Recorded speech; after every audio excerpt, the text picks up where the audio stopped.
My name's Jenna, and this happened back in 2018 when I was 22, living in a small town in Ohio with my mom. We were super tight, like best friends, and Mother's Day was our thing. Every year, I'd wake up early to make her breakfast in bed: pancakes, bacon, fresh orange juice, the works. That year, I got up at like 6 a.m., super quiet so I wouldn't wake her. Our house was old, always creaking, but it felt extra still that morning. I'm in the kitchen, cracking eggs when I hear this humming. It's soft, like a lullaby coming from the living room. I figured Mom was up, maybe messing with the radio or something. I call out, "Mom, you awake already?" Nothing, just that humming, steady, unbroken. I poke my head into the living room, and it's empty. TV's off, couch is bare, but the humming's louder, like it's right next to me. My skin's crawling, but I'm like, okay, Jenna, it's just the house. Old pipes, maybe. I go back to the kitchen, finish the food, and put it all on a tray. I'm heading upstairs, and I notice Mom's bedroom doors cracked open. That's weird. She always sleeps with it shut. I push it open, and there she is, sitting up in bed, staring at the wall. Not moving, not blinking, just staring. I say, "Mom, you okay?" No reaction. The humming's back, and it's coming from her. Her mouth's closed, but it's like the sound's vibrating out of her chest. I'm freaking out now. I step closer, and the tray slips from my hands. Pancakes, juice, everything crashes to the floor. I grab her shoulders, and she's cold, like she's been outside in January. I'm screaming, "Mom! Mom!" and shaking her. Suddenly, her head snaps toward me, and her eyes, they're not hers. They're pitch black, like someone poured ink into them. She grabs my wrist so hard it bruises and whispers, "You shouldn't have called me." Her voice is wrong, deep, raspy, like it's crawling out of a grave. I rip my arm free and bolt downstairs, locking myself in the bathroom. I'm in there for hours, shaking, listening to her footsteps. They're slow, heavy, coming down the stairs. The humming never stops, like it's taunting me. I don't know how long I stayed, but eventually I hear her voice, her real voice, calling from the kitchen, all confused, like, "Jenna? Where are you?" I creep out, and she's herself again. No black eyes, no humming, just Mom, wondering why there's food all over her floor. She didn't remember a thing. We moved out a month later. I talked to the neighbors, and they told me the house belonged to a woman who lost her kid decades ago.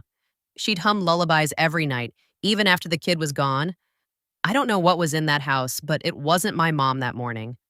Every Mother's Day, I hear that humming in my head, and I check her eyes before I hug her. I'm Marcus, and this one's from 2021. I was 17, living in this rundown apartment in Chicago with my mom and my little sister Kayla. Mom worked 2 jobs, so Mother's Day was our chance to spoil her. We'd planned a big homemade dinner, lasagna, garlic bread, and this necklace she'd been eyeing at the mall. The day before, I'm chilling in my room, scrolling on my phone, when I get a text from Mom's number. It says, "Come to the basement. I need you." Our building's old, and the basement's this nasty storage area nobody goes near. It's all concrete, flickering lights, and cobwebs, straight out of a horror flick. I text back, "Why are you down there?" No answer. I call her, and it goes to voicemail. I'm thinking maybe she dropped her keys or something, so I grab a flashlight and head down. The basement door's unlocked, which is weird. The landlord keeps it bolted. I step inside and it's freezing, like I walked into a meat locker. I call out, "Mom? You here?" And I hear this faint giggle, like a kid's, from the back corner. My flashlight's shaky, but I see a figure by the old boiler. It's Mom's shape, her height, her curly hair. But her head's tilted at this sick angle, like her neck's snapped. I'm like, "Mom, what's wrong?" She doesn't move, just keeps giggling. I step closer, and my flashlight hits her face. Her mouth stretched into this massive grin, way wider than a person should be, and her eyes, they're gone. Just empty sockets, oozing this black, tar-like gunk. I scream, drop the flashlight, and it rolls, lighting up the walls. That's when I see them. Dozens of handprints, small like kids, smeared in that black stuff, all over the concrete. I turn to run, and she's right behind me, her face inches from mine. She whispers, "You're not my son." And her breath smells like something dead.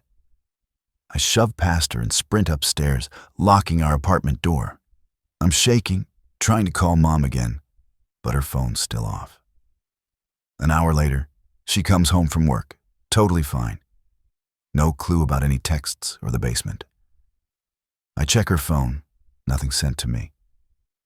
The next day, Mother's Day, we have our dinner, but I can't eat.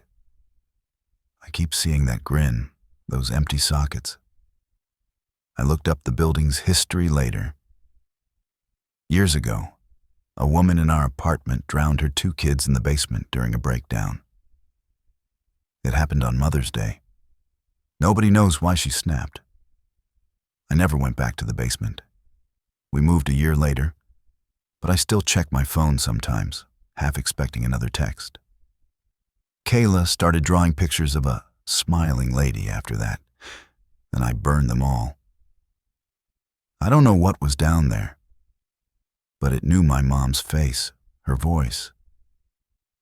Sometimes, I wonder if it's still waiting for me to come back. I'm Sarah, and this one's from 2023. I was 29, living in a suburb outside Seattle with my husband, Tom, and our 2-year-old son, Ethan. Mother's Day was my first big one as a mum, so I was pumped. Tom planned a whole day, brunch, a spa trip, the whole deal. But the night before, something happened that's burned into my brain. It was around 2 a.m., and I woke up to Ethan crying through the baby monitor. He's usually out cold, so I thought maybe a nightmare. I get up, and the house feels wrong, like the air's pressing down on me. I go to Ethan's room, and he's standing in his crib, pointing at the corner, whimpering, "Mama lady?"